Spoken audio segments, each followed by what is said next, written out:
tuloy natin yung pagmamask.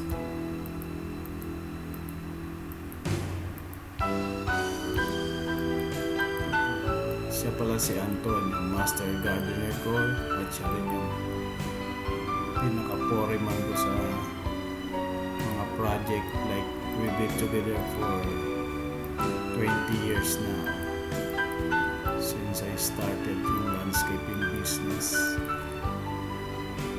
So that was 2002 when nag-start magkasama nito.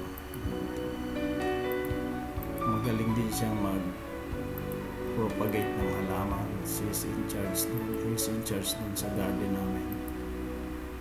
So pati sa landscaping project, napakabilis ng trabaho. So yan, na-mask na natin siya. So yan na yung gagawin natin. Okay, that's it. Mamaya na yung susunod.